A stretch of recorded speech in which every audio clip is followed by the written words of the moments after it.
Bonjour Vanessa, est-ce que tu peux te présenter s'il te plaît? Bonjour Nid, je suis donc Vanessa Lalo.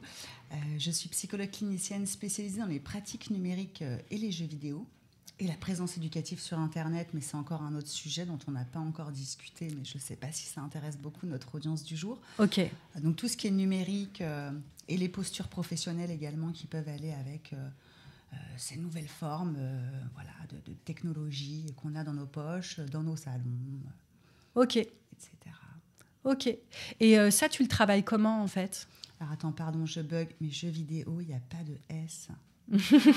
Et tu es aussi très bonne en orthographe alors? Je suis surtout très scrupuleuse avec ça. Dès que les gamers voient jeux vidéo avec un S, ils se disent c'est quoi ces boomers. Donc je suis vigilante.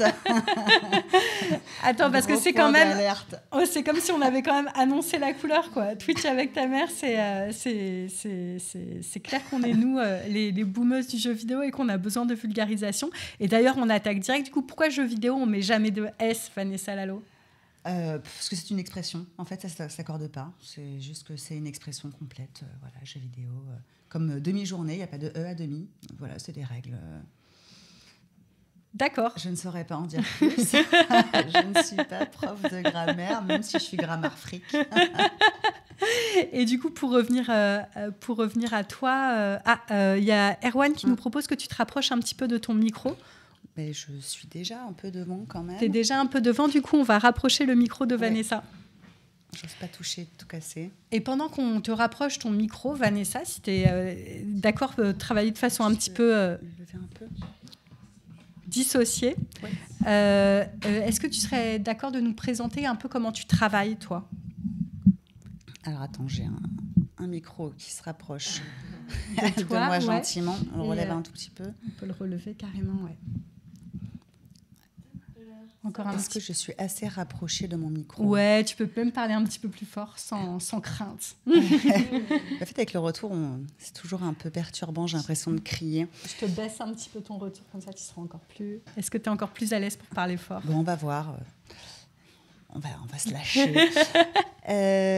Comment je travaille? Ça dépend des projets, en fait. Je travaille sur pas mal de projets très différents.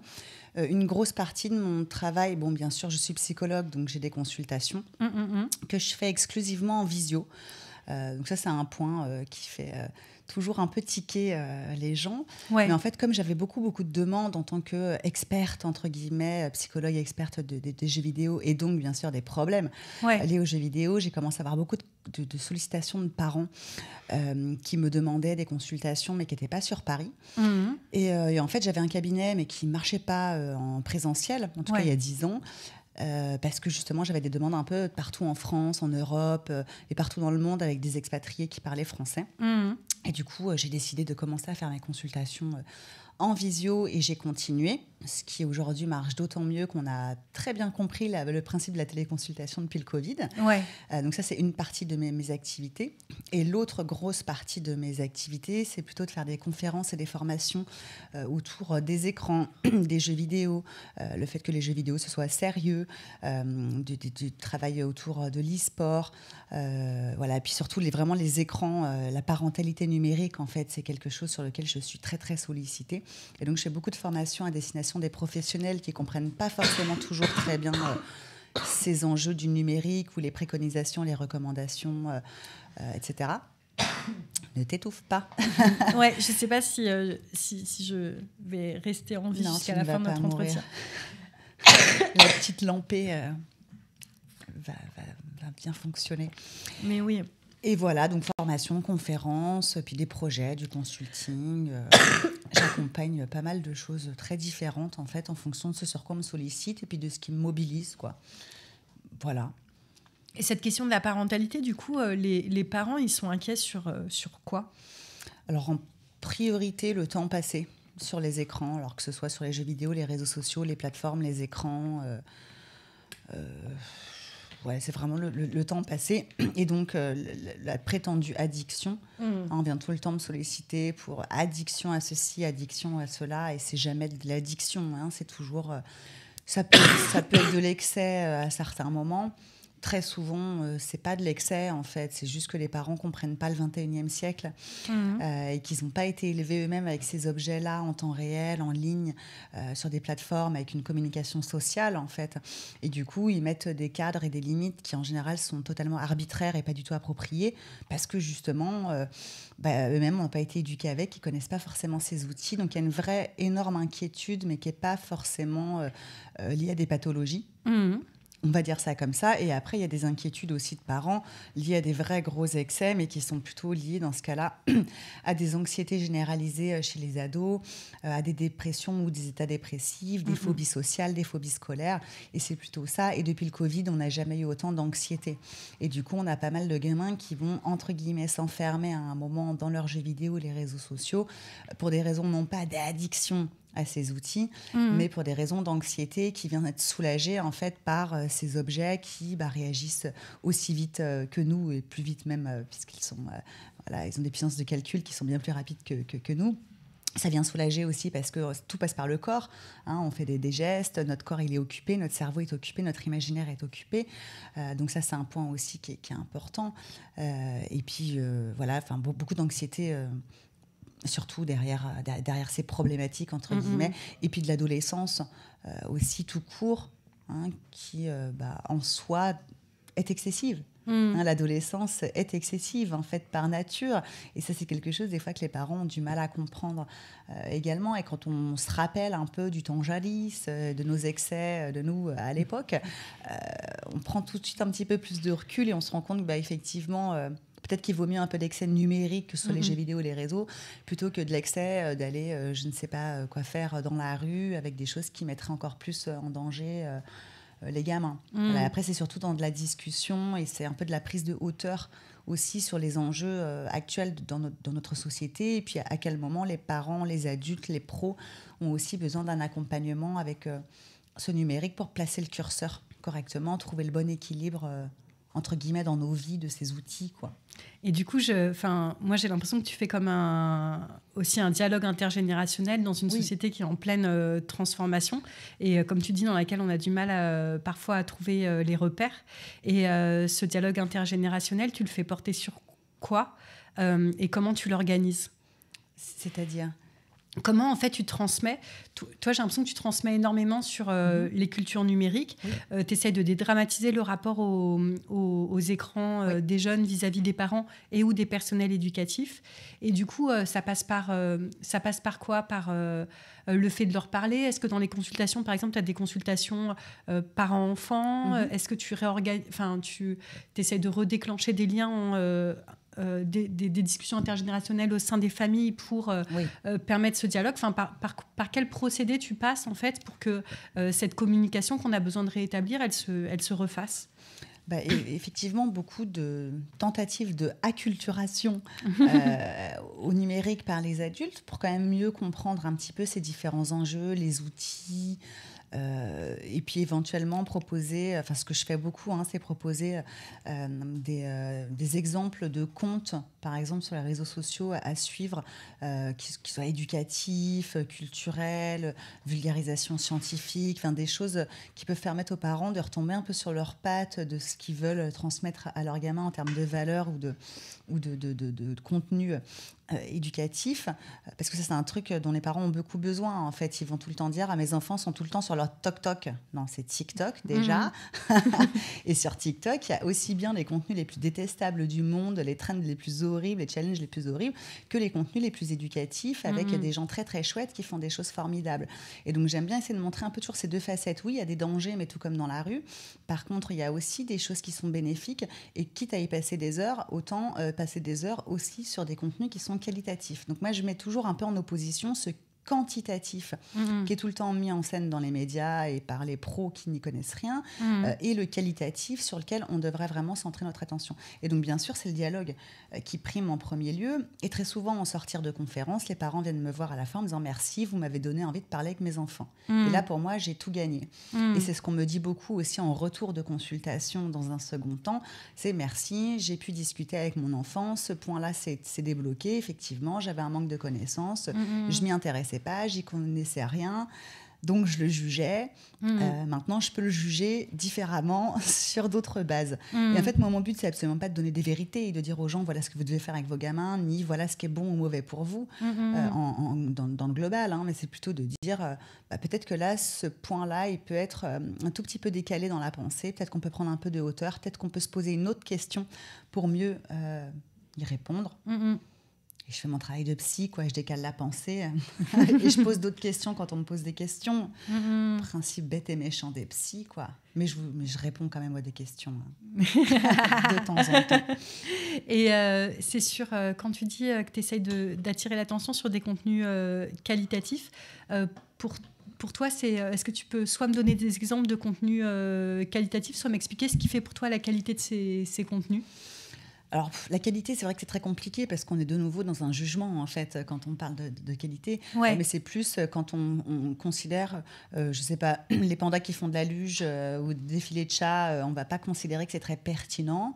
Quoique, mais bon, ce n'est pas très, très pertinent. Ouais. Lucille, elle aime beaucoup les chats, fais gaffe. Moi, j'adore les chats. J'adore les défilés de chats, les chats qui tombent. Je crois qu'il y a un panda, il y a une peluche de panda à l'antenne jeunesse de Pierrefitte à ce moment même, quoi. Donc on est Mais les pandas, c'est fantastique aussi. Les pandas qui font de la luge, c'est assez incroyable. Mais mine de rien, dès qu'on a passé 2 heures à regarder des défilés de chats, des chats qui tombent ou des pandas qui font de la luge, bon, c'est pas hyper intéressant. Voilà, et c'est du temps qui peut être perdu par rapport à d'autres activités qui pourraient être sur du lien social tangible ou sur des apprentissages, etc. Donc tout dépend après des âges des enfants, mais pour les parents, c'est du temps perdu.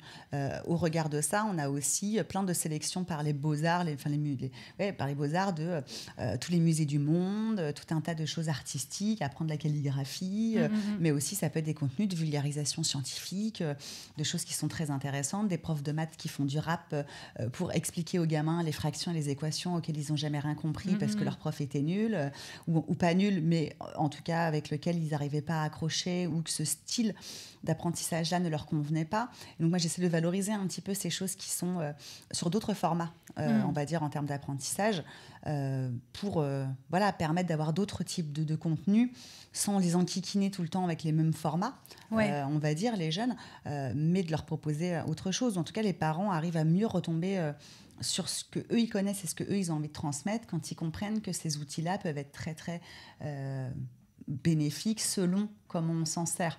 Et moi, ce que je répète tout le temps autour des écrans, au sens global, c'est ça dépend des pratiques, en fait. Et donc, la question, c'est quelle pratique on en a, sur quel type de contenu on est, est-ce que c'est qualitatif, est-ce que ça nous aide à nous construire, à grandir, ou est-ce que c'est de la pure perte de temps, et auquel cas, on a le droit de perdre du temps et de se divertir. Ça, c'est un point, juste normal, il faut arrêter de le remettre en question aussi. Et on a aussi, à certains moments, des souffrances qui font qu'on va y passer beaucoup plus de temps que prévu, et auquel cas, ça peut être un signe d'alerte aussi qu'il faudrait peut-être aller consulter. Voilà. Et en termes de qualité, après, dans les jeux vidéo, il y a aussi plein de jeux vidéo qui sont très sympas. Il y a plein de jeux auxquels tout le monde joue, mais qui ne sont pas forcément toujours les meilleurs jeux.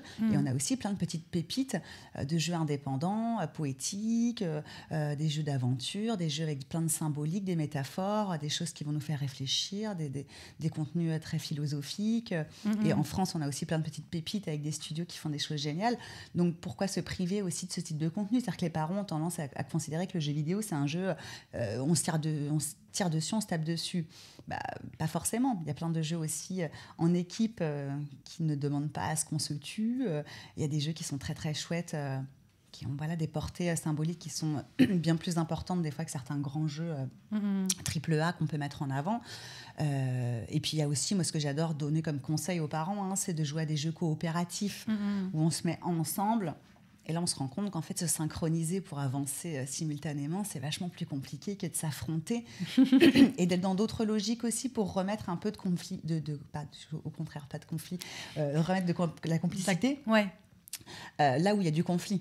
Et parce que c'est un point finalement qui est souvent crispant dans les familles. Les parents ont envie du jeu de société, les gamins veulent leur jeu vidéo, et puis finalement les deux se comprennent pas. Alors qu'on peut tout à fait jouer à Trivial Pursuit sur une console de jeux vidéo et tout le monde est content parce que le gamin utilise ses jeux vidéo, le parent est sur son jeu de société. On peut jouer à des jeux qui sont très jolis, partager des moments sympas ensemble.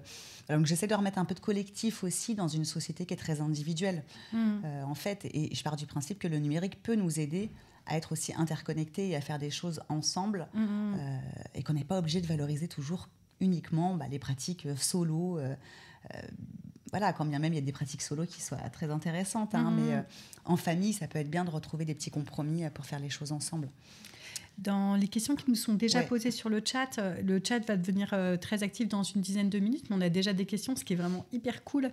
Il y a une question de ODC 2021 qui est: quelle est la fourchette d'âge pour les parents qui consultent ? Je dirais de 35 à 70, quoi. Ok. Ça ratisse hyper large, parce qu'après, il y a des parents qui ont des enfants très jeunes, des parents qui ont des enfants dans un second moment de leur vie. C'est très souvent pour des gamins entre 10 et 20 ans. Après, le problème, c'est que les parents ne peuvent pas emmener leur enfant majeur en consultation s'ils ne le souhaitent pas.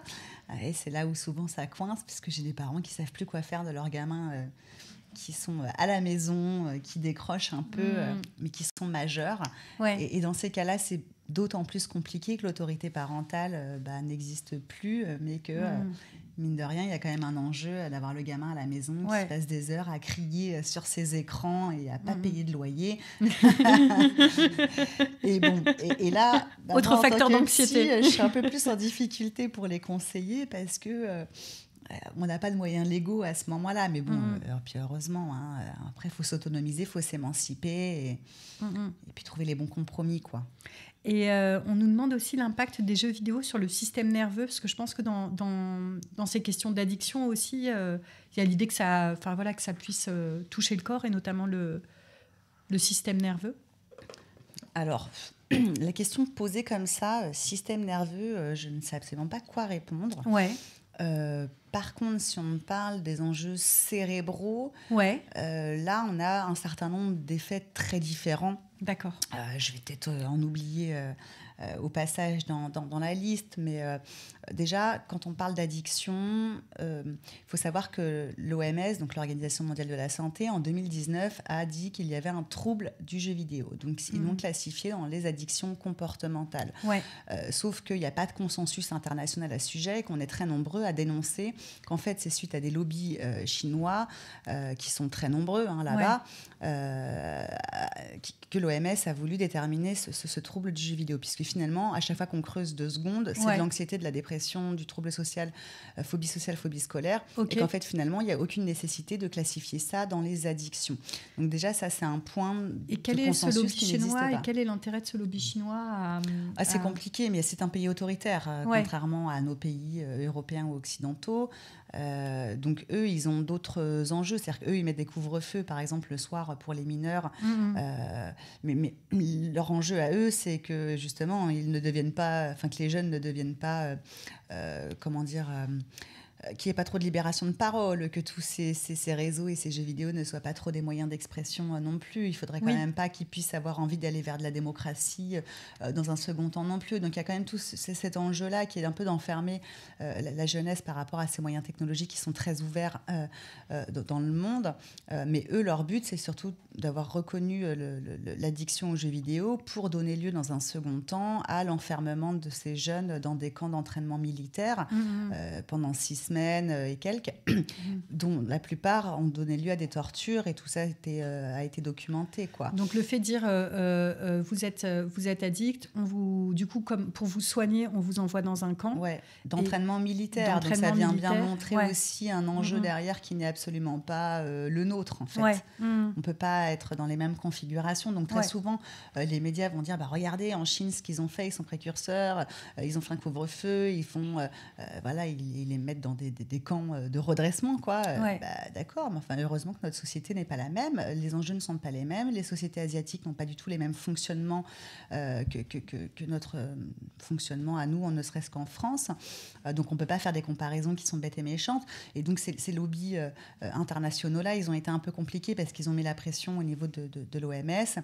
Et derrière, on se retrouve dans une situation très compliquée qui est d'éteindre des feux en permanence, alors que même l'OMS va dire ça concernerait au conditionnel 1% de la population mondiale. Et finalement, les 1%, si on prend statistiquement le nombre qui sont en Chine, ils sont tous en Chine, quoi. Bon, je caricature.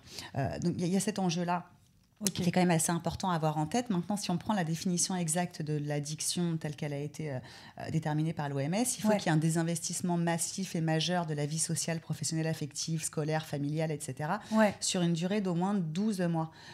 Et du coup, 12 mois, en fait, ça ne peut pas correspondre à un adolescent. Puisque heureusement, les ados ne peuvent pas s'enfermer définitivement pendant 12 mois. Et même chez les adultes, en fait, auquel cas, quand on voit ce type de situation, c'est toujours des comorbidités, donc des problématiques psychiatriques en fait, qui sont en corrélation, dont des bipolarités, des dépressions. Et c'est vrai que les bipolaires, en phase maniaque, ont tendance à beaucoup aussi avoir ces enfermements très excessifs de jeux vidéo, mais tout comme ça va donner lieu à des dépenses d'argent excessives. Et très souvent, tout ça se mélange un petit peu. On va avoir des gens qui ont passé des heures au poker en ligne, à dépenser beaucoup d'argent, à passer beaucoup de temps sur les jeux vidéo, sur les réseaux sociaux, et ensuite avoir un mouvement de recul un peu dépressif et ne plus rien toucher de tous ces objets-là. Donc ça, voilà, c'est des choses qu'on a pu observer. Donc il faut faire attention quand on parle d'addiction aux jeux vidéo, parce qu'en fait, ça ne veut rien dire. On parle d'addiction à tout bout de champ. Or, les vraies addictions qu'on pourrait considérer comme telles, de toute façon, c'est pas ça qui est important, c'est tous les autres problèmes de santé mentale associés qui vont aussi donner lieu à d'autres consommations de drogue en parallèle, par exemple, beaucoup d'alcool, voilà. Et pardon, du coup, parce que ce système nerveux, il y a cette notion d'addiction qui est hyper importante, parce que moi, je me bats contre ça. Et moi, je parle de pratiques excessives, auquel cas dans la sémantique, parce que je trouve que c'est beaucoup plus intéressant pour prendre de la hauteur et se rendre compte que quand on dit à quelqu'un tu es en excès, c'est pas du tout pareil que dire tu es addict. Addict, c'est vraiment pathologisant, médicalisant, puis on porte un jugement. Dire pratique excessive, c'est moi, je trouve que tu es en excès, donc potentiellement, je m'inquiète, mais peut-être que là où je m'inquiète, c'est pas l'endroit où je devrais m'inquiéter. Est-ce que tu souffres, est-ce que tu souffres pas, et de placer le curseur. Déjà, ça nous permet de réfléchir à ça. Après, au niveau de l'impact nerveux, pour reprendre la question initiale, c'est toujours un petit peu délicat parce que voilà, il y a beaucoup d'éléments, mais au niveau de la recherche, on peut voir que d'un point de vue cognitif, sur nos capacités cognitives, ça peut développer, par exemple, un certain nombre d'habiletés comme le multitâche, la concentration, l'attention, la mémorisation, la dextérité, la précision psychomotrice, la capacité visio-spatiale à se repérer dans l'espace, l'acuité visuelle, la rapidité du mouvement des yeux qui favorise la lecture, par exemple, et qui est un élément qui est assez intéressant avec des enfants dyslexiques. Quand on les fait jouer aux jeux vidéo, ils ont moins de problématiques d'acuité visuelle, donc ils ont moins de difficultés à apprendre la lecture, parce qu'en fait, finalement, la dyslexie, c'est pas tant un rapport à la visualisation globale des mots, mais au balayage très rapide des yeux dans l'espace, par exemple. Voilà. Après, les recherches, elles montrent bien que ça dépend. Encore une fois, on ne perd jamais de morceaux de cerveau disponibles, jamais. Mais par contre, il y a des moments où on n'en gagne pas forcément. La science, elle a été claire à un moment, mais finalement, après moult méta-analyses, c'est pas si clair que ça. En fait, et ça peut faire gagner. Les joueurs d'e-sport, pour beaucoup, vont avoir des capacités attentionnelles, par exemple, simultanées très, très importantes. On est censé avoir 4 objets d'attention maximum dans notre cerveau de base. Un joueur d'e-sport peut monter jusqu'à 7, voire 9 objets attentionnels simultanés, ce qui est quand même assez hors norme. Mais ça va nécessiter beaucoup d'entraînement pour en arriver à ces automatismes-là. Et en fait, la question de la poule et de l'œuf est très intéressante dans la recherche concernant les jeux vidéo, parce que ce qu'on n'arrive jamais à mesurer, finalement, c'est est-ce que tous ces gens qui ont des meilleures capacités cognitives étaient déjà en très grande capacité au préalable, et c'est pour ça qu'ils se sont mis dans les jeux vidéo qui vont à la même vitesse que leur cerveau, ou est-ce que le jeu vidéo a développé ces capacités-là, et pour l'instant, comme on n'a pas le droit de faire des tests façon Frankenstein sur des humains, mais il y a des questions sur lesquelles on a du mal à trancher qui est la poule ou de l'œuf. Donc, en étant très honnête, voilà, on ne sait pas forcément toujours si ça développe toujours tout, mais en tout cas, on ne perd pas de morceaux de cerveau. Donc ça, c'est un point qui est hyper important. Et le dernier gros point, pardon, de vigilance, parce qu'après, je vais zapper, c'est la surexpertise du cerveau. Et en fait, c'est comme dans n'importe quelle activité. Un pianiste, par exemple, il va tellement passer d'heures à faire du piano que du coup, son cerveau, il va se surexpertiser sur certaines zones, donc au détriment d'autres. Et comme notre cerveau ne peut pas développer plus de matière grise dans l'ensemble qu'il n'en a... Enfin, sa boîte cérébrale, elle fait cette taille-là, elle ne pourra pas faire cette taille-là. Pardon, je shoot le micro. Aucun souci, ça met du rythme. Du coup, ce qui est dangereux, c'est de jouer qu'à un seul type de jeu, et notamment les FPS, parce que dans ce cas-là, ça peut diminuer l'amygdale, et donc le berceau des émotions, etc. Donc ça peut être un peu dangereux, et ce qu'on peut conseiller, du coup, c'est surtout de jouer à des jeux différents, et même si on aime beaucoup un type de jeu, ne pas jouer exclusivement tout le temps au même type de jeu, pour ne pas créer une surexpertise qui pourrait du coup être au détriment d'autres zones du cerveau. Voilà, à peu près ce qu'on sait au global pour le cerveau. Merci, c'était un résumé de ouf. Vanessa, ça nous a vraiment beaucoup appris et je pense que... Sans note, mais du coup, j'ai oublié des points. J'ai certainement oublié des points. Oui, mais nous aussi, on a un cerveau capable d'engranger un certain nombre de données, donc c'est vraiment parfait pour nous. Et il y a plein de questions qui commencent à arriver sur le chat. Il y a Moussa qui demande « Quel est votre jeu vidéo préféré ?» Alors, de base, mon jeu vidéo préféré, c'est StarCraft. Mais ça y est, c'est has-been. C'est plus joué que par des Coréens maintenant. Il y a quelques Français qui résistent, mais c'est une scène qui a assez disparu en termes d'e-sport. Mais c'était vraiment celui-là, mon jeu préféré, qui, pour le coup, développe énormément. C'est StarCraft 2. StarCraft, celui-là StarCraft 2, Wings of Liberty. Alors, Wings of Liberty, c'était le premier. Ah ouais. Parce qu'il y a eu plusieurs opus. Mais voilà, moi, j'aime beaucoup... Je peux mettre, par exemple, cet extrait-là ? Ce jeu, au bon emporte, ouais. Allez, je le mets en silencieux, comme ça, on se le... Donc, qu'est-ce qui te plaisait Ça rappelle jadis naguère. Qu'est-ce qui te plaisait dans ce jeu, du coup c'est un jeu de stratégie en temps réel. On a notre propre base chez nous et on doit aller... prendre la base de l'autre. En fait, tout ça dans un brouillard de guerre, donc on ne sait pas où sont positionnés éventuellement les bâtiments, les ouvriers, les combattants de l'armée d'en face. Donc on doit au bluff en permanence essayer d'aller prendre de l'information stratégique, bluffer pour faire croire à l'ennemi qu'on est à tel endroit ou qu'on va déployer telles armes ou telle armée pour être le plus rapide possible et aller dégommer l'autre en sachant qu'on doit en même temps générer son économie, donc avoir des ouvriers qui récoltent pour nous permettre de générer de l'argent tout en construisant des bâtiments, tout en construisant des armées. Et là, en moyenne, par exemple, les joueurs de StarCraft, ils vont être à 300 actions par minute en moyenne. 300 actions par minute, ça fait je ne sais plus combien d'actions par seconde, mais c'est très, très impressionnant. Ouais. Moi, je ne suis pas du tout une professionnelle. Mon nombre d'actions par minute a toujours été ridicule comparativement à des joueurs pros. Donc, je ne donnerai pas mon nombre d'APM sur ce jeu. Et il y a une question de Macan, qui est de Macan peut-être. Est-ce que quand votre jeu bug, vous ragez ? Et c'est tout le rapport à l'émotion pendant les jeux que ça soulève, en fait. Alors, j'ai pas vraiment de jeux qui bug. Les seuls jeux qui ont vraiment bugué chez moi, c'était surtout des jeux comme Assassin's Creed que j'arrive pas à faire tourner tout court. Donc, en fait, c'est plus du lag que du bug à proprement parler. Après, si ma connexion à Internet plante quand je suis en pleine partie en temps réel, là, ça peut faire vite rager. Mais c'est pour ça qu'on a la 4G et le partage de connexion pour vite se reconnecter en cas de problème. Après, c'est pas dans mon tempérament de rager, sinon, parce que je pense que j'ai bien été éduquée en termes de gestion de ma frustration. Et finalement, en tout cas, je peux être très frustrée pour d'autres choses, mais le jeu vidéo fait pas trop partie des choses sur lesquelles moi je vais rager. Mais je comprends parfaitement qu'on puisse rager. Mais de l'extérieur, c'est souvent mal perçu, parce que les gens nous prennent pour des dingues à crier sur un objet inanimé, quoi.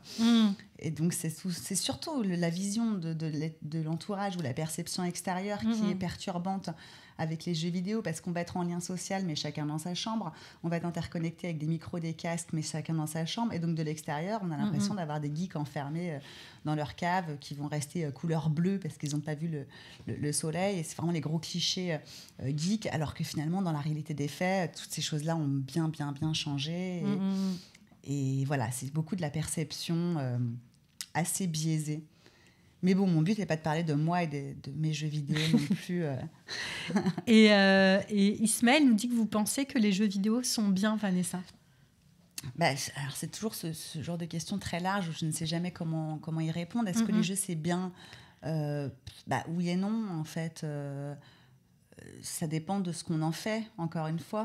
Si le but est de faire que du scoring, donc finalement, par exemple, Tetris, un jeu que tout le monde connaît, une fois qu'on a perdu, faut recommencer. Donc finalement, ça n'a pas énormément d'intérêt, puisqu'on passe notre temps à essayer de battre juste notre propre score. Mais en fait, si... on joue à des jeux qui sont en ligne, connectés, qu'on est justement dans ce lien social, qu'on est dans la coopération parce qu'on joue en équipe, que chacun a une place qui va être différente parce qu'il y a une dynamique de groupe. On va avoir je trouve pas le mot... le leader, quoi, le capitaine de l'équipe, et puis on va avoir chacun sa posture, chacun son positionnement, auquel cas c'est complètement différent en fait. C'est pas du tout la même chose quand on joue en coopération, quand on joue l'un contre l'autre, quand on joue pour gagner et ne pas mourir, quand on joue pour faire du score, voilà. Donc pour moi c'est ça qui est important finalement, c'est différencier à l'intérieur de toutes ces pratiques-là à quelle pratique on a à faire pour soi-même ou pour les autres qu'on voudrait juger, et de se poser la question finalement à quoi ça peut servir à l'autre, et se demander si c'est utile, pas utile, si on est dans quelque chose qui est un peu enfermant ou quelque chose qui est positif. Après les jeux vidéo, c'est de l'immersion en termes d'expérience. C'est de l'immersion, donc finalement que ce soit l'imaginaire, il va beaucoup se développer selon les types de jeux auxquels on joue, c'est de l'expérience sociale, c'est se confronter à des espaces avec un cadre, où de toute façon, il n'y a pas de conséquences, il n'y a pas de risque, puisque tout ce qu'on va expérimenter à travers ce cadre-là, en fait, nous permet d'avoir une sécurisation. Donc, on peut voler dans les nuages, on peut voler des voitures, on peut se faire tuer 1000 fois sans prendre le moindre risque. On peut expérimenter socialement aussi, parce qu'on va être derrière un pseudo avec un avatar, selon les jeux. Il y a plein de possibilités, en fait, d'explorer le monde et d'expérimenter à travers les jeux vidéo. Donc, je ne peux pas vraiment répondre à cette question, est-ce que c'est bien ou mal ? Parce que ce serait un jugement moral aussi, puis ça dépend vraiment du jeu, de comment on y joue, de quel âge on a, est-ce que c'est approprié à son âge. Ce que je comprends aussi dans cette remarque d'Ismaël, c'est que c'est peut-être aussi rare d'entendre un adulte ne pas redire des clichés sur les jeux vidéo, les clichés que vous avez énoncés au début, et moi je trouve ça aussi assez c'est aussi assez intéressant en fait de recevoir tout ça, et c'est une vision un peu nouvelle. Et il y a Bébé Beluga qui nous pose une nouvelle question, qui précise même la question qu'elle nous posait tout à l'heure, qui est par exemple: observe-t-on un décalage entre l'influx sensoriel et la réponse motrice lorsque l'on regarde un film, à moins que le fait d'agir par le jeu des joysticks permet une résolution motrice? Je n'ai pas absolument la moindre idée de ce que veut dire cette question-là. En temps réel comme ça, à 16h39, est-ce que ça peut... je crois qu'il manque un café pour comprendre cette question. Mince. Non, mais en tout cas, ce n'est pas du tout mon domaine de compétence. La question qui est posée, je pense que si je la relis tranquillement dans 10 minutes, je comprendrai très, très bien. Mais là, en tout cas, ce n'est pas du tout moi, j'ai l'impression que l'idée, c'est est-ce que le fait que, par exemple, dans ce que vous disiez tout à l'heure, on s'envole, par exemple, on s'envole, mais on fait ça juste en appuyant sur un bouton, est-ce que cette différence-là, elle a des effets psychiques ? C'est pour ça, moi, c'est pas mon domaine de compétence, donc je vais pas répondre sur ce qui est pas dans mon, pas de problème. Dans mon champ de compétences. Après, voler dans les airs, etc., c'est des choses qui peuvent être très libératrices pour un certain nombre de personnes aussi. On l'a vu, par exemple, avec des enfants bulles qui sont hospitalisés dans des chambres stériles parce qu'ils ont, par exemple, des leucémies ou des cancers rares et qui, heureusement, ont justement, à travers les jeux vidéo, des possibilités d'avoir le droit de s'évader, de reprendre une liberté corporelle, de vivre quelque chose. Et grâce à l'immersion du jeu, il y a quelque chose qui est assez puissant, en fait, dans ces libérations-là. Donc, par exemple, des personnes qui sont à mobilité réduite peuvent se retrouver aussi à avoir justement un autre positionnement en termes d'identité, parce qu'ils ne sont pas juste handicapés, ils sont des joueurs. Voilà. Et le joueur de jeux vidéo, s'il fait des conneries dans le jeu, il va se faire gronder. S'il fait que des choses bien, il va se faire féliciter. Et ça ne passe pas par un regard de pitié, parce qu'on a quand même cette tendance fâcheuse d'être dans le jugement concernant les jeux vidéo, mais à juger tout le monde tout le temps. Voilà, nous, on est deux femmes, on est dans la rue, on est des femmes, et on va être jugées comme des femmes. Il va y avoir toujours une sorte de délit de faciès, comment on est habillé, comment on est maquillé, ce qu'on est maquillé. Et en fait, dans le jeu vidéo, ça n'existe pas. Ça, donc, il y a une vraie libération très émancipatrice aussi à travers le jeu vidéo, quand on joue derrière avec des avatars ou derrière des pseudos, ce qui se retourne aussi très allègrement contre nous, parce qu'il y a des toxicités, des communautés toxiques, que les femmes, on sait bien qu'elles ne sont pas toujours très bien traitées dans les jeux vidéo quand on sait que c'est des femmes, mais pour le joueur, ça peut permettre vraiment à certains moments de libérer quelque chose dans son identité ou dans sa psychologie.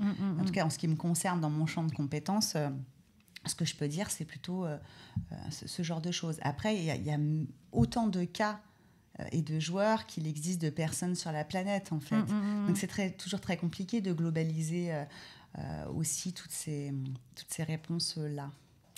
Et on a une question de Macan qui nous demande si vous pensez que les jeux vidéo nous apprennent des trucs sur spécifiquement les apprentissages. Vous êtes déjà venu un peu sur ce sujet, mais je pense que ça vaut le coup de revenir dessus. Ça peut... Mais j'en ai pas vraiment parlé, en fait, de ce sujet particulier, parce que... Alors, merci pour ta question, Macan. Oui, merci.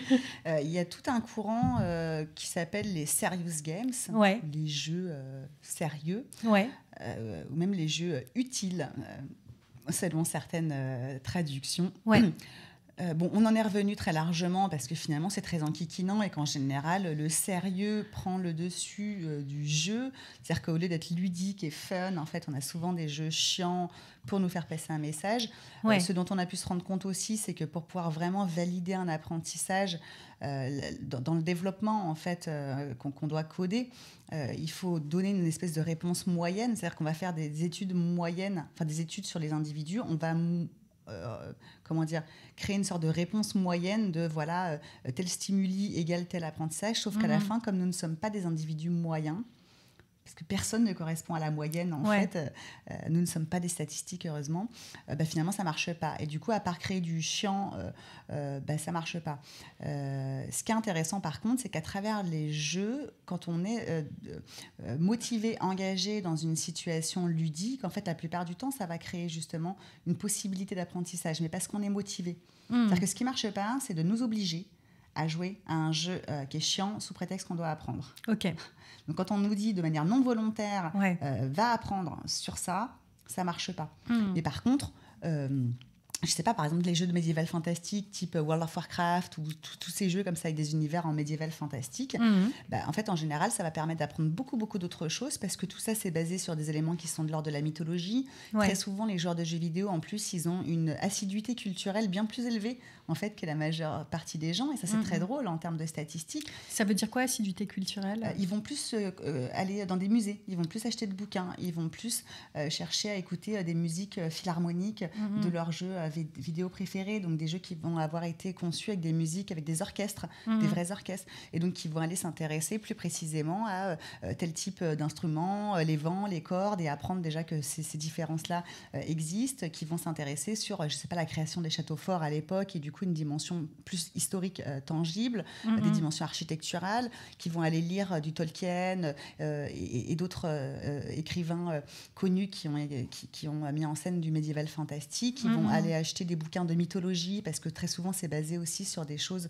liées à la mythologie. Et du coup, ça crée une consommation culturelle qui est bien plus globale que ce que l'on pourrait penser. Et donc, ça, c'est très intéressant parce qu'on va apprendre malgré nous un certain nombre de choses. Après, l'apprentissage, il faut toujours s'en méfier parce que, par exemple, ne serait-ce que je donnais l'exemple d'Assassin's Creed tout à l'heure, il y a un opus d'Assassin's Creed qui a été dédié vraiment à l'éducation, dans lequel on ne peut pas mourir, tuer des gens, parce que bon, le principe d'Assassin's Creed, c'est quand même c'est déconseillé au moins de 18 parce que justement, on est un tueur, on doit tuer des gens. Hein, donc, si on le mettait dans les collèges comme ça crierait dans les chaumières. Donc, il y a un mode spécial éducation. Mais en fait, du coup, on passe toujours potentiellement à côté un peu de quelque chose parce que si on n'a pas un enseignant ou quelqu'un ou un adulte pour nous accompagner en termes d'esprit critique, on peut avoir tendance à considérer que tout est vrai. Or, tout est toujours fictionné. C'est comme dans n'importe quel film qui est basé sur des faits réels. C'est toujours écrit en disclaimer au départ. Attention, c'est basé sur des faits réels, mais pour des raisons scénaristiques, on a romancé, on a fictionné, quoi. Et donc, il ne faut pas prendre au premier degré non plus tout ce qui va être montré dans les jeux vidéo. Mais les apprentissages, ils peuvent être vraiment très, très, très multiples, mais surtout donner envie en termes de curiosité, éventuellement donner une appétence culturelle ou une appétence en termes de curiosité pour aller chercher ailleurs. Mais il ne faut pas penser que tout est vrai parce qu'on joue avec, quoi. Hein, ça, c'est un point qui, pour moi, est quand même important. Et de l'autre côté, il faut se méfier aussi parce que la propagande, elle est bien réelle. La plupart des gros jeux vidéo, à part ceux proposés par Ubisoft qui sont français, ils sont donc américains, tous les autres jeux. Et très souvent, dans les jeux de guerre, par exemple, c'est quand même des mises en scène qui sont finalement géopolitiques. Et ça, c'est un point aussi qui est intéressant parce qu'il y a des propagandes derrière tout ça. Et finalement, on va s'habituer à ce que dans tel opus de ce jeu-là, nos ennemis, c'est, je ne sais pas, les Afghans, etc. Dans tel opus, ça va être les Russes. Dans tel opus... Et donc, on voit bien que sur la scène internationale aussi, il y a des enjeux comme ça qui sont assez intéressants. Et il ne faudrait pas que cet apprentissage-là, malgré nous, il se fasse aussi dans des propagandes. Donc, il faut quand même toujours garder son esprit critique branché dans tous les cas, quoi qu'on consomme comme objet culturel de divertissement ou d'apprentissage, quand même toujours se poser la question à deux fois, peut-être d'aller chercher d'autres sources, d'en discuter avec des gens et de ne pas prendre pour acquis un outil, en fait. Pour moi, c'est des outils, quoi. Et du coup, il y a une question qui est, est-ce que vous avez déjà reçu une douleur en jouant aux jeux vidéo ? Alors, je ne sais pas si je comprends exactement bien cette question ou pas, mais en tout cas, par exemple... dans le comment il s'appelle dans GTA 5 c'est 5 ou le 4 non GTA 4 on doit mettre en scène une torture dans la campagne. Donc on choisit son perso et on doit choisir avec quelles armes on va torturer la personne que l'on a en face de nous. J'allais faire un partage de vidéo, mais je ne sais pas si c'est une bonne idée du coup. Sur GTA, de cette vidéo. Non, pas une vidéo aussi longue, tu peux montrer juste la bande-annonce au pire. La bande-annonce, elle n'est pas forcément toujours très représentative de... Ça marche. Excuse-moi de t'avoir interrompu. Non, je t'en prie. Et donc, par exemple, dans la campagne, on doit jouer... à torturer quelqu'un et donc ça met très mal à l'aise. Et en fait on doit y revenir, je sais plus ce qui se passe entre les deux et on y revient 2 fois, 3 fois, 4 fois, je me rappelle plus, mais j'ai l'impression que c'était 12 fois quoi. Et à chaque fois on nous propose de rechanger d'arme et en fait c'est assez horrible parce qu'on peut par exemple électrocuter la personne, on peut lui arracher les dents, mais en fait quand on joue au joystick, le joystick vibre quand on lui arrache les dents et du coup c'est assez atroce. Et là pour le coup je peux dire que j'ai ressenti des douleurs en jouant aux jeux vidéo parce que j'étais tellement mal à l'aise que j'en avais mal en empathie. Et ce qui est intéressant dans le jeu, c'est que les gens de l'extérieur doivent se dire mais c'est quoi ces jeux complètement fous où on nous oblige à torturer des gens. Et en fait, ce qui est génial, c'est que dans un jeu vidéo, on a envie de se permettre absolument tout et n'importe quoi et d'être hors cadre, justement hors moralité, parce que c'est bien pour ça qu'on joue, qu'on regarde des romans, qu'on lit des romans noirs, qu'on regarde des thrillers, qu'on regarde des choses pour jouer à se faire peur, parce qu'on n'a absolument pas envie de ça dans notre vie quotidienne, en fait. Donc, il ne faut pas considérer qu'il pourrait y avoir un mélange entre fiction et réalité. Hein. Ouais. Et ce qui est intéressant dans ce jeu, c'est que beaucoup de gens ne comprennent pas que c'est une satire de la société américaine et qu'en fait, à travers ce type de choses, ça vient nous montrer qu'en fait, vous voyez, quand on vous demande de le faire, vous n'avez pas envie de le faire. Ouais. Vous, gratuitement, vous auriez pu aller vouloir le torturer parce que vous avez des armes à dispo et qu'après tout, ça aurait pu être marrant. Mais comme là, on vous demande de le faire, d'un coup, il y a l'empathie qui se met en route et vous dites, mais attends, est-ce que vraiment, puis est-ce que j'ai envie d'y retourner 2 fois, 3 fois? Non, je ne suis pas d'accord du tout. Et là, vraiment, il y a un truc qui se déclenche en nous qui est hyper intéressant. En tant qu'adulte, un enfant pourrait pas percevoir ça, et donc c'est là où c'est dangereux. Voilà, que chaque jeu vidéo doit être adapté vraiment à chaque âge aussi. Et voilà, un adulte, ce qui peut se permettre de regarder, d'observer, de comprendre, de critiquer, c'est une chose qu'un enfant peut percevoir, c'en est encore une autre. Après, j'ai une autre digression à faire sur est-ce que les jeux, est-ce que j'ai déjà, moi, une douleur? Bon, j'en ai eu d'autres, dans d'autres circonstances, mais après, le but n'est pas de parler forcément de moi non plus, mais c'est en réalité virtuelle.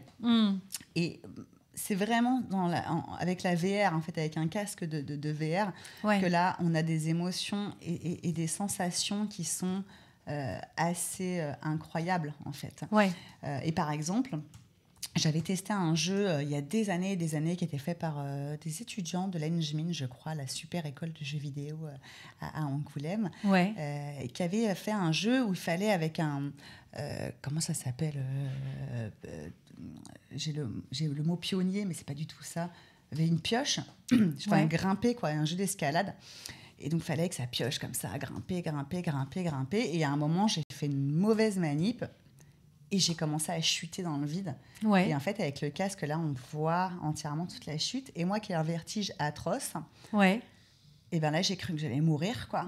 Alors que pourtant, je savais que j'étais dans un jeu, je savais que j'avais le gros casque sur les oreilles, que j'avais quelque chose qui m'empêchait de confondre la réalité et le virtuel. Mais en fait, on est dans une vraie confusion quand même au niveau de notre cerveau, parce que notre cerveau ne croit que ce qu'il voit, finalement. Et ça, c'est un point qui est hyper intéressant et qui fait que je mets des points d'alerte d'autant plus importants en ce qui concerne les enfants et la réalité virtuelle, parce que normalement, c'est déconseillé à moins de 12 ans, la réalité virtuelle chez les enfants, parce que justement, on n'est pas très très sûr en fait des conséquences. Autant le jeu vidéo, on sait que même un jeu vidéo violent ne rendra pas violent. Ça, on le sait. Ça fait depuis 72 qu'on analyse les jeux vidéo et la violence. Aujourd'hui, on a toutes les méta-analyses sur des enfants pendant 10 ans. On a fait des tonnes d'études. On voit bien que l'impact d'un jeu violent en fait ne créera pas de passage à l'acte, ne créera pas de problématiques tangibles en fait. Au contraire, ça peut plutôt être le garde-fou de quelque chose parce que ça permet de se défouler quelque part, etc. Mais la réalité virtuelle nous permet d'avoir cette espèce de confusion-là à un moment. Et du coup, il faut quand même se méfier. Quand on joue à Resident Evil, par exemple, un jeu de zombies, j'ai pas joué moi, mais quand j'ai vu toutes les vidéos qui sont sorties au moment où le jeu est sorti, on voit des gens qui entendent des zombies arriver sur eux partout autour d'eux avec le son en 360 qui sont juste terrorisés en train de hurler. Je me dis, mais moi, j'aurais joué à ça, j'en aurais fait des cauchemars pendant 3 mois, quoi. Voilà, et c'est là où il faut faire un petit point de vigilance. Si on a un pacemaker, par exemple, on va pas faire les montagnes russes en VR. Parce que c'est dangereux, parce que notre cerveau croit ce qu'il voit et qui pourrait déclencher une réaction qui pourrait être inappropriée. Et l'impact aussi de l'autre côté, il peut être très positif, puisque c'est comme ça qu'on arrive à régler des phobies, à faire des traitements assez importants. On peut régler les problématiques de membres fantômes, par exemple. Chez des personnes qui ont été mutilées, qui ont perdu un membre, on peut régler un tas de problématiques justement liées au vertige, aux phobies des araignées, aux phobies parce qu'on va être en présence au fur et à mesure de tout ça, que notre cerveau a l'impression que c'est vrai, tout en sachant qu'on est dans un cadre protégé, encore une fois, mais on a beau le savoir, c'est pas forcément toujours évident. Voilà. Mais après, dans un jeu, en fait, il y a une puissance d'immersion, encore une fois, qui fait qu'au-delà de la réalité virtuelle, on peut ressentir des douleurs. Si notre personnage se fait attaquer et qu'on voit notre avatar en train de se faire attaquer, selon l'investissement qu'on a mis auprès de son avatar, selon comment on considère vraiment qu'il nous représente ou pas, on peut ressentir quelque chose de plus ou moins violent, d'attaque contre nous-mêmes. Et souvent, je donne l'exemple du Monopoly et des petits pions. Au départ, on va choisir un pion bleu, un pion rouge. Mais bon, quand notre pion il doit aller en casse-prison, on est vénère, on est mal en fait. Et pourtant, c'est pas un jeu vidéo, on n'est pas dans un rapport très très développé, on va dire, en termes d'avatar. C'est juste un petit représentant d'une couleur, quoi, qui sert à rien, qui est sur un plateau en face de nous. Mais c'est nous qui sommes attaqués, c'est nous qui allons en prison, c'est nous qui, voilà, qui sommes en difficulté. Et donc, c'est un peu tous ces liens-là que moi, j'aime bien analyser, en fait, concernant les jeux vidéo, quoi. Et il y a Ismaël qui nous pose une question qui est: est-ce que vous êtes pour ou contre que les jeunes utilisent les jeux vidéo? Et il nous pose même une deuxième question là derrière qui est: est-ce que vous pensez qu'il faut supprimer les jeux vidéo?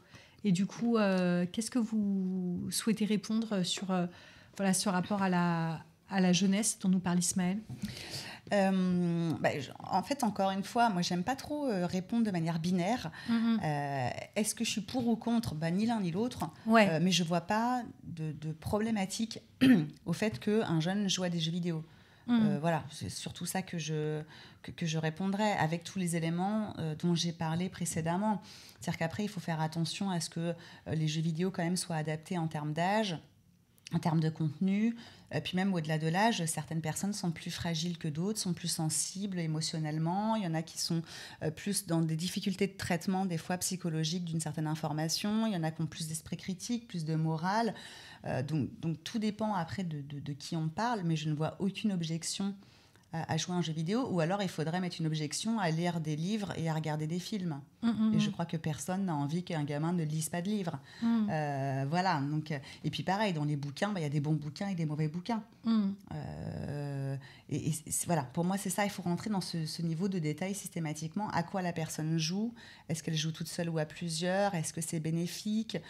Ou est-ce qu'on est dans un enfermement? Est-ce que le jeu est inadapté, qui pourrait créer une réponse émotionnelle qui ne serait pas très favorable? Ou est-ce qu'au contraire, on est dans un lien social qui permet à l'adolescent, parce que c'est très souvent pour les adolescents ou les enfants préadolescents qu'on s'inquiète, et qu'on est dans une continuité sociale. Parce que n'oublions pas un point que j'aime bien quand même mettre en avant tout le temps. Je reprends mes exemples de jadis naguère, comme j'en ai parlé un peu au début. Jadis, moi je rentrais de l'école, j'appelais mes copines sur le téléphone fixe. Le téléphone fixe, tout le monde savait dans la maison que j'avais le téléphone fixe, le hors forfait France Télécom à la fin du mois, tout ça. Bon. Du coup, on se faisait gronder à la fin du mois. Comment ça? Et qu'est-ce que tu as encore à dire à tes copines? Tu les as vues toute la journée? Je les ai pas vues toute la journée. J'étais à l'école, je devais me taire, j'étais assise, je suivais les profs, ce qu'ils me disaient, je faisais mes devoirs, tout ça. Maintenant, on débriefe. Bon. Qu'est-ce qu'ils font aujourd'hui, les adolescents, les préadolescents d'aujourd'hui au XXIe siècle? Ils rentrent chez eux, ils se mettent sur Discord, sur Fortnite, sur, je sais pas, Rocket League, sur, j'en sais rien, Fall Guys, enfin bon, plein de jeux, Call of Duty. Bon, ça n'est pas censé être conseillé aux moins de 18 ans, mais bon, ils le font quand même. Ils vont se mettre sur Instagram, sur Snapchat, et ils vont continuer leur lien social. Donc quand on va dire les enfants sont tout le temps sur les écrans, non, ils sont aussi dans des enjeux de socialisation, tout comme nous on avait le droit de le faire avec le téléphone fixe, et on a tendance à un peu tout mélanger dans les pratiques. Donc voilà, est-ce que c'est profitable à tel moment? Est-ce que c'est pas profitable à tel moment? Est-ce que c'est sur un jeu qui est adapté? Est-ce qu'on pourrait proposer un autre jeu qui serait peut-être plus sympa pour découvrir autre chose? Est-ce que ce serait un jeu qu'on pourrait jouer en collectif? Est-ce que c'est plutôt ça pour moi les questions qui sont vraiment les plus importantes, plus que de condamner un outil ou de dire oui, go sur cet outil, parce que y a des personnes à qui ça fera peut-être pas forcément le bon effet. Voilà, mais on voit bien que chez certains enfants qui sont hyper actifs ou qui sont dans des troubles envahissants du développement, ou ce qu'on appelle aussi les TDAH, un trouble du développement avec déficit de l'attention, trouble déficitaire de l'attention, avec hyperactivité. Ouais. Je mélange des fois tous les termes à force. Normal.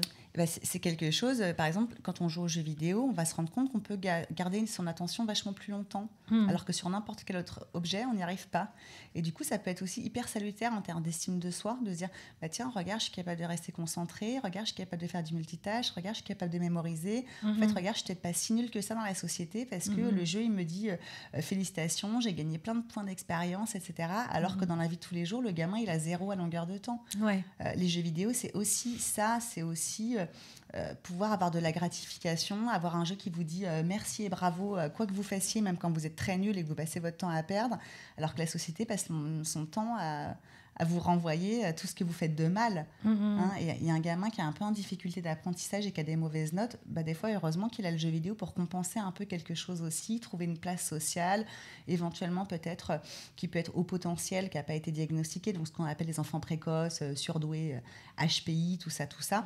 Potentiellement, il peut aussi aller jouer avec des communautés de personnes qui sont un peu plus âgées, avec lesquelles il va avoir plus de possibilités de discussion que les gamins de son âge, avec lesquels il se sent en disharmonie, en désynchronisation, etc.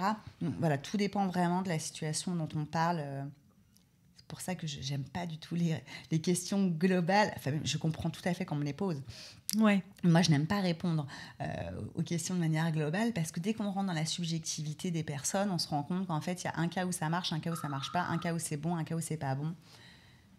Et puis, méfiance des gourous qui, de toute façon, donnent des réponses trop générales à tout. C'est que c'est des gourous, hein. je dis comme ça, soit dit en passant. Et Vanessa, on va se faire une petite pause et rentrer en Discord avec Alexandra Cohen de la coopérative culturelle Cuesta. Du coup, je vais passer en mode synthèse. Et Alexandra, du coup, vous allez nous proposer une petite synthèse des échanges qu'on vient d'avoir avec Vanessa. Et s'il y a des éléments à partager, en tout cas, vous avez le son. Merci beaucoup, Vanessa. On se retrouve juste après.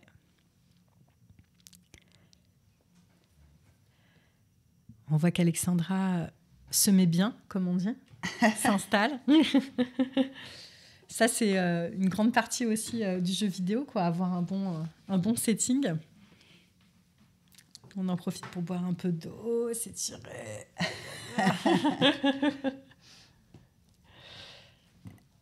Est-ce qu'on meuble en attendant ou est-ce qu'ils arrivent? On entend. Ça arrive. Est-ce que vous nous entendez? On vous entend. On vous entend pour la synthèse. Ok. Eh ben, on est ici avec Claudine. On est à l'antenne jeunesse à Pierrefitte, bien accueillis avec Nassim et Anthony, Moussa, Makan, Ali, Ismaël. Et du coup, merci Vanessa, merci Neil. On vous a bien écouté, on a discuté en même temps. Trop bien. Comme ici, c'est plutôt des personnes qui arrivent à porter leur attention sur plein de choses. On a fait plein de choses à la fois. Vous assurez. On a discuté. Et du coup, ici, les jeunes, ils jouent plutôt à FIFA, Fortnite, GTA, Call of Duty. Il y avait FC24 aussi. Oui. C'est FIFA. Ouais. D'accord. Oui. Ok. Plutôt des jeux sur console. Et vous nous avez raconté que vous jouez beaucoup en ligne aussi, avec des amis et avec des gens que vous ne connaissez pas. Donc, en tout cas, cette dimension sociale, elle est assez forte. Après, vous avez entendu un peu dans le chat aussi les questions qui se posaient. En tout cas, ce qui est quand même intéressant, c'est que vous nous avez dit, les gars, qu'il n'y avait pas trop de problèmes de position de vos parents. Parce qu'il y a une question qu'on vous a posée. Vos parents, ils ne vous empêchent pas ou ils ne limitent pas trop votre usage des jeux. Mais ce qui est pas mal, c'est que du coup, vous vous contrôlez vous-même. Moi, j'ai l'impression que c'est ça, en tout cas. Et vous faites comment pour vous contrôler vous-même, alors? Ouais.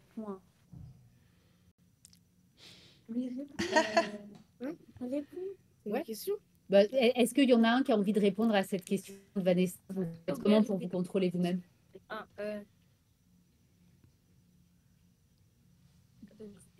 Moi, je sais pas. Moi, peut-être ce que vous avez dit, je vous aide, hein, vous allez dire après si vous êtes d'accord avec ça, mais vous avez quand même dit qu'à un moment donné, vous sentez que ça vous fait mal quand c'est trop, vous avez mal à la tête, mal au corps. Ah oui, moi j'ai mal aux yeux. Mal aux yeux. Oui. Quand je suis fatiguée, en mode j'arrive. Si je vais en mode je suis pas fatiguée, moi je continue. Ou sinon, notre tête, elle devient chaude. Elle devient chaude. Ou quand la tête devient chaude, quand vous avez mal aux yeux. Du coup, c'est le signe. En fait, vous êtes attentif à des signes de fatigue ou des signes de lassitude, etc. Et ça, c'était intéressant aussi parce que ça nous dépassait sur le sujet des émotions. Makan, toi, c'est toi qui as posé la question sur rager. Est-ce que quand ça bug, ça vous fait rager? Et on a pas mal parlé des émotions. Donc, en effet, toi, ce que tu dis, c'est que dans la vie de tous les jours, tu rages pas trop, mais que par contre, une mauvaise connexion Internet dans une bonne partie, ça peut te faire rager. Donc, on a vu Normal. intense. Et on a aussi pas mal parlé de la peur. Ben, Vanessa, c'est vous qui nous avez mis sur cette piste en Oui. parlant de réalité virtuelle. Donc, on a parlé de tout ce qui pouvait faire peur. Moussa, c'est toi qui as dit que Resident Evil, ça pouvait faire vraiment peur. Tu y as joué déjà quand même? Ouais. Et est-ce que tu as arrêté de jouer parce que tu avais trop peur ou est-ce que tu as continué? Ah ouais, ok. Donc pareil, en fait, on retourne sur cette question de contrôle. En fait, vous êtes assez fort parce que vous savez arrêter quand vous avez trop peur ou que vous êtes trop fatigué, etc. Ça, c'est bien Euh, comme introspection. Mais bon, est-ce que Et vous avez après, l'impression de jouer trop longtemps quand même? Non, Non, c'est Ouais. jamais assez? ça peut aller jusqu'à combien de temps? non, pas 5 heures? plus. Encore plus que 5 heures? 4 ou 6 heures. 4 ou 6 heures? Moi, si des fois j'ai rien Moi, à c'est faire, 4 heures. 4 heures? moi, si des fois j'ai rien à faire, et bah, moi, je joue, mais jusqu'à longtemps. Et là, tu parles par exemple du week-end, des jours où tu n'as pas école, tu peux jouer toute la journée? Mm. Ouais. Et tu fais pas de pause, tu restes assis, et il y a pas de moment où tu te lèves, tu vas jouer dans un film, Non. on a fait des parties. Du coup, quand j'arrête de jouer, bah, je dois manger. Ça y est. Hop. Ben, c'est bien, vous voyez, on fait un Twitch, un vrai Twitch.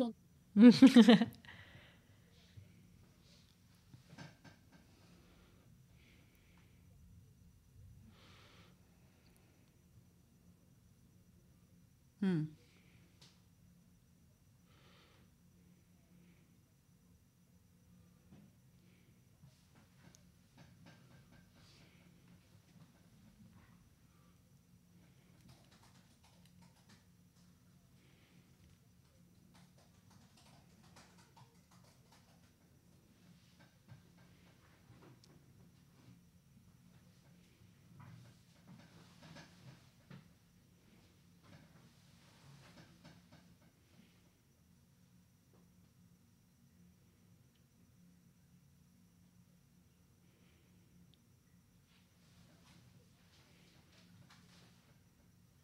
On n'a plus Alexandra, c'est normal.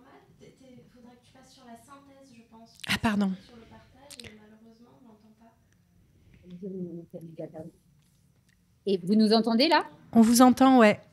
On vous entend. Super. Enfin, moi, j'entendais Et on a tout, aussi mais... parlé de la dimension éducative avec notamment trouvé que ça vous fait progresser en anglais aussi beaucoup. Je redis juste pour les personnes qui nous suivent sur Twitch que le petit bout qu'on a manqué là pour des questions techniques, c'était cette idée que quand vous allez vers les jeux, vous allez toujours chercher à trouver de nouveaux défis, à vous perfectionner, à creuser, à reprendre le jeu depuis le début, à aller vers un nouveau jeu. Et le lien social aussi qui était très important. Oui, cette dimension de lien social, que c'était vraiment pour créer des collectifs, que vous jouez en ligne ensemble ou alors que vous jouez à des jeux dont on vous a parlé et dont vous pourrez reparler après. Merci, je vous rends l'antenne. Bah, moi, j'ai fait la synthèse de ce que j'ai appris en fait là, par vous. Est-ce qu'il y a d'autres choses que je n'ai pas dites, qu'il vous semble important de dire, ou est-ce qu'il y a d'autres questions que vous voulez leur poser avant qu'on raccroche? Moi, je voudrais peut-être juste dire aux jeunes, attention, toutes les 2 heures grand max, on fait une pause. Hein. Du coup, Quel bug. On va rager tous ensemble. Il y a une petite préco de Vanessa qui vaut du coup pour les personnes qui jouent en ligne, mais je pense qu'il vaut par exemple pour tous les écrans. Pour toutes les personnes qui passent du temps devant l'écran. Donc pour nous, devant nos ordis, quand on fait nos dossiers, Alex, c'est toutes les 2 heures une pause. Toutes les 2 heures une pause de combien de temps ? Autant que possible, parce qu'après on a une vraie fatigue visuelle. Hein. Ça, c'est dans les grosses problématiques de santé, on a la sédentarité, donc le manque d'exercice physique, où ça c'est hyper important de faire du sport, de bouger ses fesses dans l'espace, et puis de bouger ses yeux aussi, vraiment autant que possible, toutes les 20 minutes, essayer de bouger ses yeux dans l'espace. Ça c'est très important parce que sinon ça crée des myopies. Et ça, c'est un petit peu embêtant. Après, les recommandations de santé pour lutter contre les risques cardiovasculaires, ils nous disent, attention, pas plus de 2 heures d'écran par jour. Et là, 2 heures d'écran par jour, on sait très bien que personne n'est capable de le tenir. Donc moi, je dis, toutes les 2 heures, grand max, on fait une pause. Et ce qui est important, c'est de garder un équilibre quand même dans sa journée avec un peu d'écran d'un côté, un peu de lecture de l'autre, un peu d'écran d'un côté, un peu de j'écoute de la musique, un peu de jeux vidéo, un peu de je vois mes copains, un peu je fais de l'exercice physique. Voilà, de couper les activités dans la journée pour quand même ne pas avoir de problèmes de santé en grandissant, quoi. Et puis pour les personnes qui sont déjà adultes aussi. Tout ça, ça marche pour tout le monde. Merci beaucoup. Ouais, merci à vous. Merci beaucoup pour cette synthèse. À très vite. On se dit à samedi, du coup, pour la team de l'antenne jeunesse. Ouais, qui trouvera son nom d'ici samedi.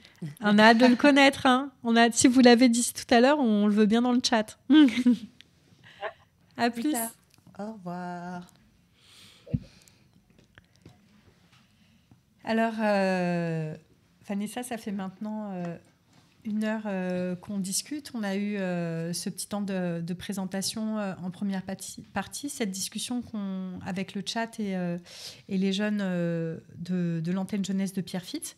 Est-ce que toi, tu vois des éléments sur lesquels on t'a pas laissé creuser du fait du rythme de l'émission et des choses que tu aurais envie d'ajouter ?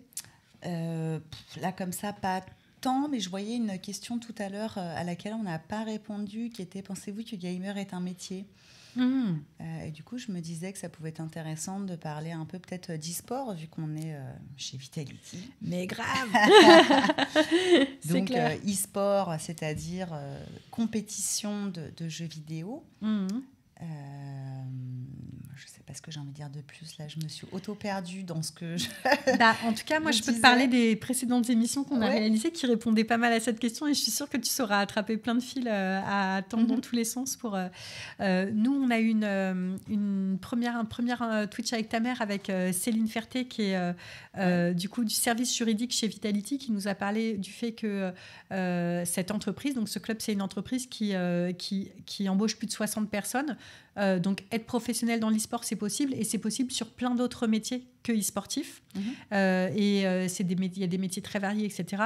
Il y a des femmes qui travaillent dans l'e-sport et elles ont des places à gagner, que ce soit du point de vue des matchs et que ce soit du point de vue aussi des autres espaces de travail, parce qu'on est dans le milieu de la tech et c'est aussi des milieux particulièrement... masculin et blanc aussi. On s'est parlé de ça sur les précédentes questions. Enfin voilà, sur cette question de la représentation des corps, de l'anonymat des corps. Là, on a parlé des femmes, mais il y avait cette question aussi des corps racisés. Et voilà. C'est vrai qu'il y a tellement de sujets. Dès qu'on parle des jeux vidéo, en fait, on se rend compte qu'on parle société. Ouais.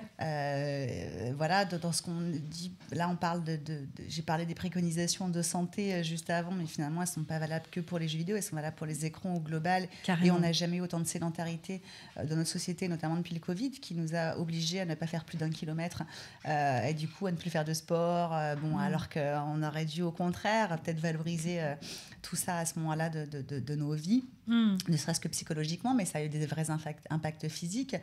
Bref, on ne va pas refaire le monde par rapport à tout ça, mais on voit bien qu'on a une consommation culturelle qui est un petit peu différente aussi, qu'on est plus à chercher des services type Netflix, Prime, Disney+, pour en citer 3, plutôt que d'aller au cinéma, même si le cinéma a repris un peu...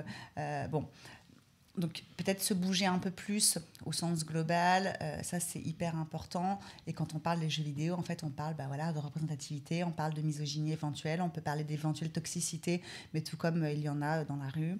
On parle d'hygiène, d'alimentation, de sommeil, de la vue, de la posture du corps, de parentalité, de conflits, de jeunesse, de construction adolescente, d'imaginaire, de cerveau. En fait, on parle de tout quand on parle de jeux vidéo. Donc, moi, c'est ça qui me fascine. En fait, c'est pas tant les jeux vidéo à proprement parler que tout ce que ça touche quand on met les pieds dans dans ces domaines-là. Et pour répondre quand même à cette question, est-ce que je pense que gamer est un métier? Alors effectivement, tu le disais juste avant,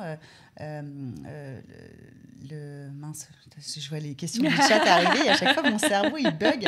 Est-ce que c'est pas mes jeux qui bug, c'est mon cerveau tout court? Tu disais qu'il y a plein de métiers autour de l'e-sport, et bien sûr, il y a énormément de métiers. Ce n'est pas que les joueurs professionnels qui sont valorisés et valorisables dans l'e-sport. Il y a aussi toutes les personnes qui font de la technique, qui accompagnent, qui sponsorisent le marketing, le streaming. Il y a beaucoup de métiers différents, les juristes, les coachs. Enfin, je ne sais plus ce que j'ai déjà dit ou pas. C'est vrai que c'est des métiers qui peuvent être très, très complets et qu'on va appréhender de plus en plus, mais je crois que c'est important qu'on montre qu'il y a des filières aussi un petit peu différentes peut-être de celles auxquelles on pourrait penser de base, et qu'il y a plein de métiers qui existent vers lesquels on peut se pencher. Par contre, joueur professionnel, il ne faut pas oublier qu'il n'y a qu'un seul Zidane en fait. Et que du coup, on peut tout à fait performer à un moment de sa vie, mais là où il faut faire juste attention, et je dis ça pour les jeunes qui nous regardent, c'est plutôt qu'on ne sait pas encore vraiment quelles peuvent être les retraites futures pour l'instant de ces joueurs professionnels, sachant que ce n'est pas comme le foot où on va dire le foot appartient à tout le monde. Là, les jeux vidéo, ils appartiennent à un éditeur, et vous pouvez être bon sur un opus d'un jeu vidéo qui est sorti en 2023, et finalement celui qui sort en 2024, vous allez être mauvais et vous n'allez plus performer, et finalement vos revenus ils risquent d'être très sacrément impactés sur ça. Donc ce qui est un peu compliqué avec les jeux vidéo, c'est que c'est des jeux qui ne nous appartiennent pas, qu'on n'a pas la main dessus, qu'on ne sait pas quelles seront leurs évolutions, et que pour l'instant les retraites des joueurs pros, on a vu quelques chemins, des personnes qui sont devenues animateurs, ceux qui sont devenus influenceurs, streamers, ceux qui sont devenus coachs. Mais il y en a beaucoup qui finalement sont retournés à leur vraie vie, entre guillemets, et qui heureusement avaient fait des études et avaient pu développer à travers toutes ces compétences de l'e-sport aussi, de se confronter au stress, la gestion des émotions, être comme ça dans un entraînement sportif avec cette logique sportive, qui ont développé d'autres compétences pour pouvoir se vendre aussi sur d'autres marchés dans un second temps. Mais voilà, moi je dirais toujours attention, bien sûr gamer peut être un métier, mais souvent ce n'est pas le seul métier. Et très souvent, on est obligé d'avoir plusieurs métiers en même temps. Et l'idéal, c'est de faire attention à pouvoir retomber sur ses pattes dans tous les cas, dans un second temps, d'une manière ou d'une autre, et donc de faire des études. Voilà, c'est pas parce qu'on est très bon à 14 ans qu'on sera bon à 18 ans, et ce serait dommage à 18 ans de ne plus avoir de carrière.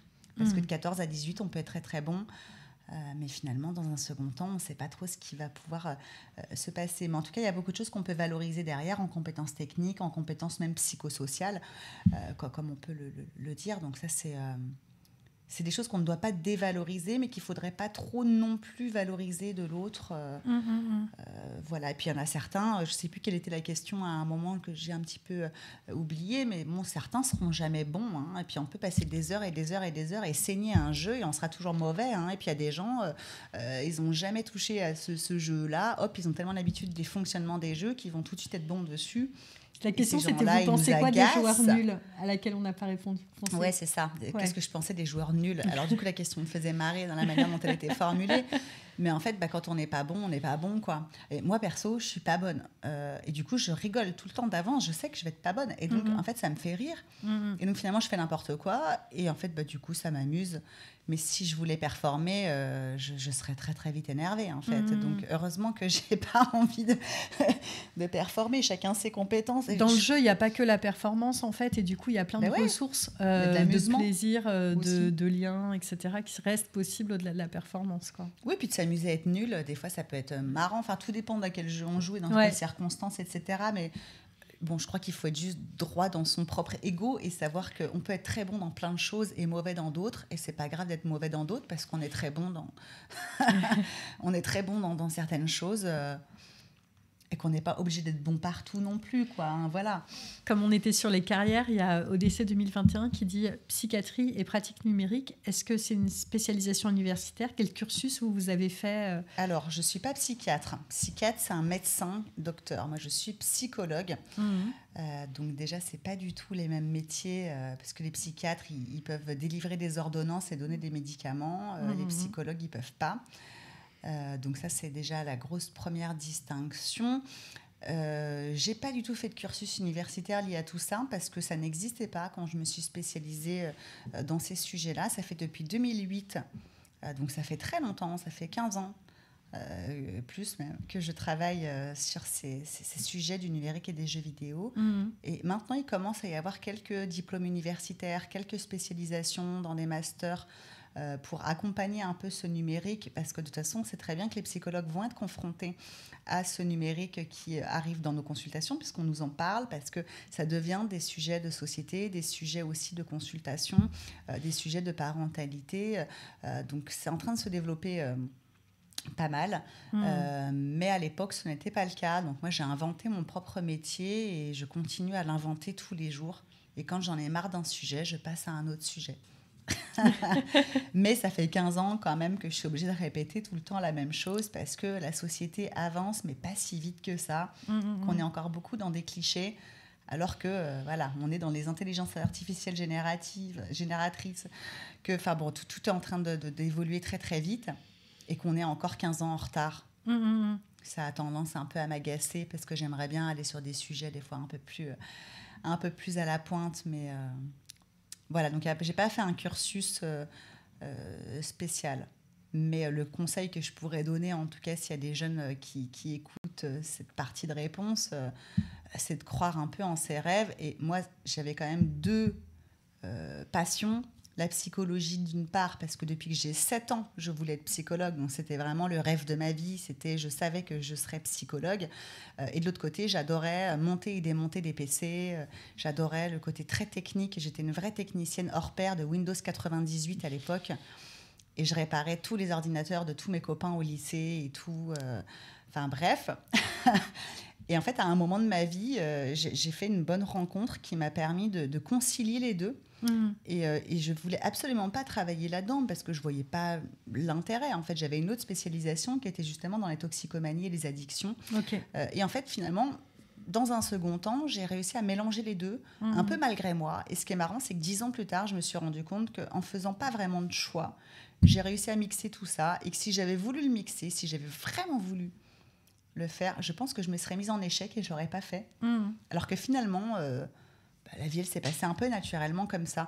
Donc, je crois qu'il faut un peu croire en ses rêves d'un côté. Et puis finalement, moi, toutes les personnes avec qui je rêvais de bosser il y a 20 ans, je bosse avec eux aujourd'hui en étant passée par d'autres chemins détournés. Et en fait, c'est aussi ça, la magie de la vie. C'est de mettre suffisamment de graines à droite, à gauche, de travailler en permanence en mettant des graines partout. Et à la fin, ça fait un super jardin et plein de forêts. Et ça, c'est chouette. Vanessa, on a envie de finir là-dessus. C'est magnifique. J'ai parlé de forêt. On vous remercie beaucoup. Merci à vous pour l'invitation. Vous avez pris le temps de faire un petit Twitch avec maman et de revenir. Twitch avec ta mère, ce n'était pas ma mère. Parce que pour la petite blague, quand même, quand j'ai reçu son mail, je me suis dit, mais comment ça, Twitch avec ma mère? Mais ma mère, elle ne connaît même pas Twitch. Et donc, j'étais un peu mort de rire toute seule, en me disant, mais je ne comprends pas, il faut quand même que je clique sur ce mail, parce que ma mère, elle ne va pas aller sur Twitch. Donc, je pensais que c'était soit une blague, soit un spam, Et du coup, ça a généré une conversation qui était très, très chouette, et j'étais ravie de participer voilà, ces tentatives de Twitch par ma mère, qui n'est pas ma mère. En tout cas, pour nous, c'est vraiment une super belle entrée dans le jeu vidéo. Et c'est quelque chose qui nous donne, je pense, beaucoup d'assurance et de recul pour regarder les pratiques autour de nous avec un regard pas trop surplombant et jugeant. Je pense que c'est ce que vous nous avez appris à faire confiance à tout ce que peuvent nous apprendre les usagers des jeux vidéo sur les cultures dans lesquelles les cultures dans lesquelles ils se plongent et de voir comment ça peut nous aider à lire la société. Et puis écouter les plus jeunes aussi, ils ont beaucoup de choses à dire qui sont très intéressantes et on a tendance à beaucoup les juger, à considérer que ce qu'ils font est toujours nul et débile. Alors ce qui a toujours été le cas dans toutes les générations, on a considéré que la génération d'après était débile, que le rock allait nous tuer, que les mangas allaient nous tuer, que les jeux de rôle allaient nous tuer, même que les romans allaient nous tuer à l'époque du Montesquieu, on a voulu interdire les romans. Enfin bon, on revient de loin quand même finalement. Mais je crois que c'est très important aujourd'hui où il y a tellement de fractures intergénérationnelles, tellement de fractures dans notre société, tellement de cloisonnement et de guérilla entre des parties de la société, que je crois que c'est très important de remettre du dialogue et de s'écouter, d'arrêter de se juger et peut-être de comprendre finalement à travers ce que les jeunes peuvent nous raconter, comment finalement ça peut aussi nous-mêmes nous intéresser ou rebattre les cartes un petit peu, recréer d'autres discussions. Et il n'y a pas que les adultes qui font des choses intéressantes, les gamins font aussi des choses très très très très chouettes et on a tort de ne pas les écouter pour aussi peut-être mieux les accompagner vers à certains moments d'autres choses que nous, on pourrait considérer comme plus intéressantes. Merci Vanessa.